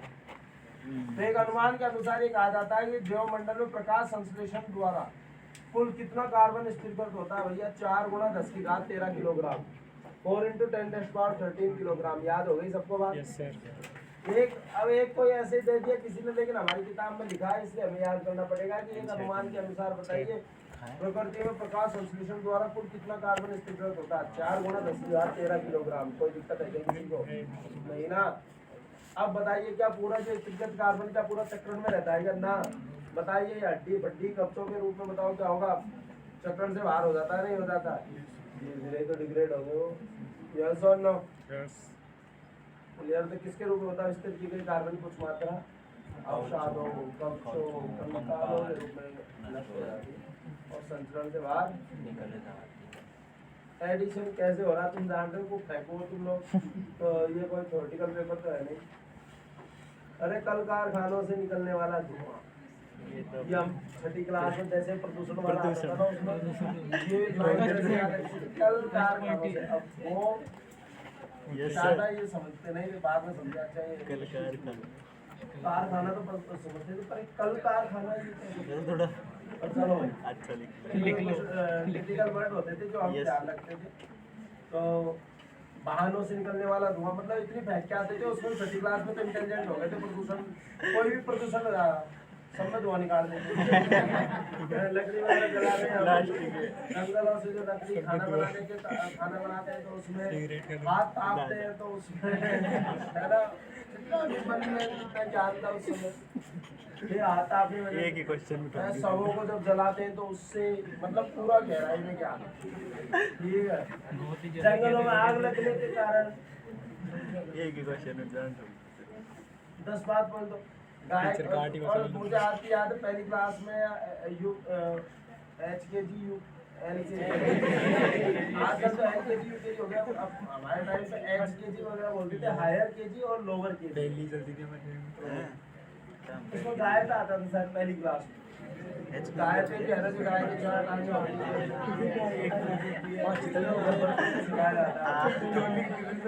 है ना, समझ गए ना अब तुम? सर तो सिद्ध भी कर देते थे। अरे खूब धुआं निकलवा दिया। चलो थोड़ा और आगे आ जाओ, बताइए ये जो बिजली उत्पादन हो रहा है इसको कोयला जला रहे हैं इससे, है ना, बहुत सारी है। चलो आगे फॉस्फोरस चक्र। तो फॉस्फोरस बताइए, पहले तो आप क्रिटिकल एलिमेंट्स बताओ NPK। तुम्हें एक रात की बात बताऊं, क्रिटिकल एलिमेंट NPK, उसमें भी सबसे ज्यादा क्रिटिकल कौन है? नाइट्रोजन। दूसरे नंबर पे कौन है? फास्फोरस। तीसरे नंबर पे कौन है? पोटेशियम। इनमें भी अगर तुलना करवाए तो सबसे NPK, N पहले पे, P दूसरे पे। ठीक है। फॉस्फोरस कहाँ पे बताओ? एक तो तुम्हारे DNA RNA में मिलता है, फॉस्फोप्रोटीन से मिलेगा, और दूसरा झिल्ली में मिलेगा। बोलो आया ना? Yes sir. लंबा, ठीक है क्लियर। नाइट्रोजन के बाद सबसे जो अनिवार्य है या क्रांतिक तत्व वो कौन है? फास्फोरस। तो नाइट्रोजन पहला, फॉस्फोरस दूसरा, महत्वपूर्ण मतलब क्रांति, क्रांतिक तत्व। आ गई बात समझ में? कोई दिक्कत? अच्छा, फॉस्फोरस का प्राकृतिक भंडार कौन है? चट्टाने। और चट्टानों में बताओ अयस्को के रूप में जो फॉस्फोरस का जो निष्क्रिय रूप है वो कौन है? फॉस्फेट। अयस्को के रूप में, आयन के रूप में नहीं है। आ गई बात समझ में? बताओ फॉस्फेट के निष्क्रिय रूप को हम क्या बोलते हैं? फॉस्फोरस के निष्क्रिय रूप बोलते हैं फॉस्फेट। चलो, चट्टानों के अपरदन द्वारा बताओ फॉस्फोरस थोड़ी बहुत मात्रा में सजीव मृदा में मिलता जाता है, नहीं मिलता जाता? अरे बताओ, चट्टानें अपघटित होंगी जैविक क्रियाओं द्वारा, तो जो भी फॉस्फोरस, सल्फर, मैग्नीशियम वगैरह वो धीरे धीरे बताओ मृदा में मिल रहा नहीं मिल रहा? बोलो आ गई बात समझ में? फिर उनको पादप ने अपसर्ज कर लिया, पादप को जंतुओं ने खा लिया, जंतु पादप मरे, उनको सूक्ष्मजीवों ने अपघटित कर दिया, फिर दोबारा प्रकृति में आ गए। लेकिन कुछ बताइए, वर्षा के पानी का वैक्यूम चला जाता नहीं चला? जैसे हम खाद वगैरह डालते हैं तो बताइए जितना डाला उसमें बताओ उसको उपयोग कर लिया तो वैक्यूम जाता नहीं चला? तो देखिएगा, जैसे चट्टानी खनिज अक्षय हुआ, मृदा विलयन में आया नहीं आया? मृदा से बताइए उत्पादक यानी पादपों ने, बोलो आया ना? क्लियर है ना? Yes sir. पादप। अब मुझे बताइए कुछ जो है क्या पूरा ग्रहण कर लिया क्या? ना। रनऑफ का मतलब समझ गए, पानी के साथ बह के। फिर उत्पादक से बताइए उपभोक्ता, और उत्पादक मर चाहे उपभोक्ता पर बताइए लीटर। अपराध, फिर अपघटन हुआ, कुछ चला गया, कुछ जो कमी हो रही वापस आ रहा, बोलो आया ना? अच्छा, फॉस्फोरस और कार्बन चक्र में क्या अंतर है भैया? फॉस्फोरस जो है वो गैसीय चक्र है, ठीक क्लियर है। उसका जो भंडार कूल है वो क्या है? वायुमंडल है, कार्बन। जबकि इसका कौन है बताइए? स्थल मंडल है नहीं है। सांस के द्वारा हम CO2 छोड़ते हैं, फॉस्फोरस का पाउडर छोड़ते हैं। वायुमंडल में फॉस्फोरस श्वसन क्रिया द्वारा मुक्त नहीं होता। वर्षा के माध्यम से बताइए फॉस्फेट का अपेक्षाकृत निवेश बहुत अल्प होता है। फेंकने को दो, मैंने बहुत सारी बात बोली, लेकिन काम की बात ही ध्यान रखें, क्योंकि वर्षा जल के साथ बताइए वायुमंडल में उपस्थित कार्बन थोड़ा घुलित अवस्था में भी आएगा नहीं आएगा? फॉस्फोरस थोड़ी आएगा, फॉस्फोरस तो नीचे से आ रहा है। Yes sir. यस और नो? चलो जी, तुम क्या लेके आए थे, क्या लेके जाओगे पहले बता दो मुझे। शिक्षक आत्मा। प्रकृति में कुछ भी नहीं लेके आए थे, इलेक्ट्रॉन, प्रोटॉन, न्यूट्रॉन तक सब इस नेचर से मिला, क्योंकि जो तुम्हारे माता पिता हैं उनके शरीर में जो भी युग्मक बने, युग्मक में जो भी जैव अणु थे वो सब उनके शरीर, उन्होंने कहीं से ग्रहण किया प्रकृति से, और फिर उन जैव अणुओं के द्वारा आपका जो शरीर का निर्माण हुआ उसमें जितने भी जैव अणु आए हैं वो सब पहले वो ग्रहण कर रही थी माँ, फिर बाद में आप ग्रहण कर रहे हो, और वो प्रकृति से ही मिल रहा है। अंतर्गत तो प्रकृति में ही मिलेगा, आप कुछ भी नहीं लेके आए, कुछ भी नहीं लेके जाओगे। तो इसलिए कम से कम प्रकृति की कदर करना सीखो। तो परितंत्र सेवा, तो परितंत्र सेवा यही है भैया, सब कुछ जो मिल रहा है हमें इस प्रकृति से ही मिल रहा है, ठीक क्लियर है? हम कुछ भी नहीं लेके आए। अब फ्रंट इकोसिस्टम सर्विसेज हम जो बोल रहे हैं वो किसका मतलब बोल रहे हैं? वैसे हकीकत तो ये है, प्रत्यक्ष चाहे अप्रत्यक्ष सब कुछ जो मिल रहा है बताइए हमें, वो सब परितंत्र सेवाएं है नहीं। लेकिन यहाँ पे आपको किताबी रूप में ध्यान रखने के लिए ध्यान रखना है, परितंत्र सेवाएं उनको बोलते हैं जिनका प्रत्यक्ष आर्थिक मूल्य है, अप्रत्यक्ष आर्थिक मूल्य, इस पे ध्यान दें। कर लिया अंडरलाइन? तो आप देख सकते हो कब बाढ़ आने से रुकी हुई है, तुम्हें पता भी चल रहा है कि पेड़ों ने अपने आप रोका हुआ, बोलो आया ना? तुम्हें ऑक्सीजन मिल रही है, दिख रही है क्या ऑक्सीजन मिल रही है ना? नहीं सर। आ गई बात समझ? लेकिन क्या उसको पैसा खर्च कर रहे हो क्या आपने? आपको सौंदर्य बहुत हो रहा, बढ़िया ग्रीनरी देख रहे हो, फ्लावर वगैरह देख रहे हो, आपको एक जो खुशी मिल रही है वो उसका आप एक्सप्लेनेशन नहीं कर सकते हो, फैसिलिटी नहीं कर सकते उस खुशी को। आगे बात, और आज ये जो गर्मी की वजह से जो मन परेशान है वो भी आप देख सकते हो, और उसकी व्यथा आप किसी को एक्सप्लेन नहीं कर सकते हो, झेलना ही है उसको, है नहीं। कोई अगर पेड़ पौधे होते तो इस गर्मी का प्रभाव उतना ज़्यादा नहीं होता। आ गई बात समझ में? तो ये सब चीज़ें उपजाऊ मिट्टी है या नहीं है, ये सब आपको दिख उड़ता है, ये तो appetite। तो भैया अब आ जाओ काम की बात, रॉबर्ट पोस्टांजा। अब ठीक है, रॉबर्ट पोस्टांजा ने अंदाज लगाया, क्योंकि हमें तो याद करना हमारी एनसीईआरटी में, तो रॉबर्ट पोस्टांजा ने एक अंदाज लगाया भाई जितनी भी इकोसिस्टम सर्विसेज यानी जिनका अप्रत्यक्ष मूल्य कोई प्रत्यक्ष मूल्य नहीं है, अगर इनकी हम रेट लगाना चाहें भाई, अगर सपोज करो इनकी रेट लगा के मार्केट में ये बनाने का प्रोसेस होता तो क्या होता, एक अंदाज लगा तो 33 ट्रिलियन यूएस डॉलर अंदाजा लगाया इन्होंने। जबकि जो ग्लोबल जीएनपी है ना, कोई वैश्विक GNP gross national product 18 trillion US dollar है। कितनी? 18 ट्रिलियन। आ गई बात समझ में? क्लियर है सबको? यस और नो? रॉबर्ट पोस्टांजा ने पूरी इकोसिस्टम सर्विसेज, जो इकोसिस्टम सर्विस मतलब प्रत्यक्ष मूल्य अप्रत्यक्ष मूल्य, उनका कितना अंदाज लगाया, कितना हिसाब लगाया, कितनी रेट लगाई? 33 ट्रिलियन यूएस डॉलर। जबकि ग्लोबल जीएनपी कितनी है? 18 ट्रिलियन। 18 trillion US dollar. ठीक है, क्लियर है क्या? आ गई बात समझ?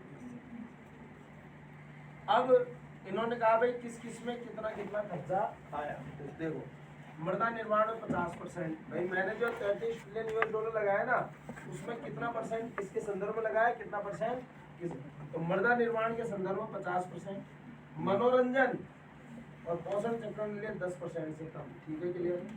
जलवायु विनिमय या ये विनियमन नहीं है, एक्चुअली जलवायु नियमन, रेगुलेशन, क्लाइमेट रेगुलेशन। बात क्लियर है सबको? तो अगर देखो बी को काट दो तो बड़ा आसानी से याद हो जाएगा, नहीं हो जाएगा? तो 6% और वन्य जीवों के आवास के लिए 6%। बात क्लियर है सबको? तो बताओ मृदा निर्माण के लिए 33 ट्रिलियन यूएस डॉलर खर्चा लगाया, उसमें बताओ मृदा निर्माण के लिए कितना माना है? 50%। ठीक, क्लियर? पोषण चक्रण और मनोरंजन के लिए कितना? 10% से। आ गई बात समझ? और क्लाइमेट जलवायु रेगुलेशन और वन्य जीवों के लिए 6%। कोई दिक्कत किसी को? नहीं ना? मृदा निर्माण के लिए 50, मनोरंजन पोषण चक्र के लिए 10% से कम।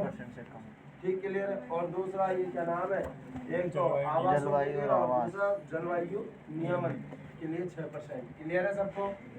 न्यू स्पेयर क्या होता है? वायु जीवमंडल में वैवाहिक मानव द्वारा नियंत्रित होता है, जैसे कृषि वाला क्षेत्र। ठीक है, बोलो आया ना? जीवमंडल बताइए मुझे, एक बताओ ऊर्जा को बांध सकते हो तो तुम मुझे एक बार बताओ। नहीं सर। ऊर्जा के संदर्भ में बताइए, जीवमंडल खुला परितंत्र है नहीं, क्योंकि ऊर्जा आ रही है वो किस किस रूप में मुक्त हो रही है कोई पता थोड़ी है, बोलो आया ना? लेकिन बताओ जो भोजन है, जो तत्व आ रहे हैं वो एक बार आगे तो बताओ जल्दी से वापस नहीं जा रहे हैं ना, बोलो आया ना? तो पोषण के चक्र में क्या मिनरल्स है, पोषक तंत्र में क्या है? बंद परितंत्र, क्योंकि एक बार आगे तो थोड़ी वापस भागेंगे वो। अरे फास्फोरस सल्फर मैग्नीशियम एक बार आगे तो क्या वापस चट्टान थोड़ी बनाएंगे? नहीं। आगे बात, तो भोजन के संदर्भ में तो क्या बंद, ऊर्जा के संदर्भ में क्या ओपन। क्लियर है क्या?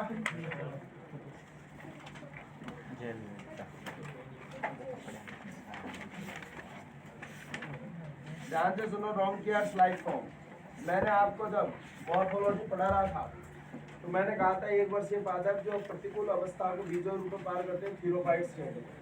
बताया था क्या? मैंने कहा था इकोसिस्टम में, फिर दोबारा लिखवाऊंगा इनको। तो अब ध्यान से सुनना, चिरकालिक अंग। चिरकालिक अंग क्या होते हैं बताओ? जो जनन के लिए, जो प्रतिकूल अवस्था में जो जनन के लिए बनने वाली संरचना है और फिर अनुकूल अवस्था में आके भी उनसे नया जीव। अब पादपों में जो बीज वगैरह बनते हैं वो वास्तव में चिरकालिक अंग है, सीधी सी बात। तो मैं सीधी सी एक बात बोलूं, जननीय संरचनाओं के आधार पर, कि जननीय संरचनाएं जो है वो पादपों में कितनी ऊंचाई पर बन रही है, उसके आधार पर पादपों को 5 समूह में विभाजित किया बाउंड करते हैं। ठीक, फिनेरोफाइट्स, अगर जननीय संरचना सपोज करो बहुत ऊंचाई पर है, आप ये डेटा याद मत करो, बहुत ऊंचाई। अगर पृथ्वी तल के बहुत निकट है तो कैमियोफाइट्स, पृथ्वी तल पर है तो हेमिकोप्टोफाइट्स, और भूमिगत है, और एक वर्षीय पादप जो प्रतिकूल अवस्था में तो बीजों के रूप में पार करते हैं, उसको हम क्या बोलते हैं, जो भी हीरोफाइट्स। आगे बात समझ में क्लियर है सबको? कुछ भी नहीं है, नाम बहुत ऊंचाई पर जंगली संरचना बन रही है, जैसे आम वगैरह जो है, वो क्या हो गई, फिनेरोफाइट। अगर पृथ्वी तल के पास में है तो क्या कहेंगे, जैसे गुलाब वगैरह है, बताओ बहुत ज़्यादा ऊंचाई हो गई। तो कैमियोफाइट्स भूमि तल पे है, तो भूमि के नीचे जैसे ये आलू, अदरक फदरक हल्दी वगैरह, ठीक है, प्याज वगैरह, ठीक। और एक वर्षीय पादप जो कि प्रतिकूल अवस्था बीजों रूप में पार करते हैं। अच्छा, 1 हेक्टेयर जो स्वस्थ वर्षावन होते हैं ना, 1 हेक्टेयर स्वस्थ वर्षावन प्रति वर्ष 10,000 किलोग्राम। 1 हेक्टेयर की बात हो रही है, पूरे की बात नहीं हो रही। कितने की बात हो रही है? 1 हेक्टेयर प्रति वर्ष 10,000 किलोग्राम O2 उत्पन्न करते हैं, 30,000 किलोग्राम CO2 अवशोषित करते हैं। जल्दी से लिखो।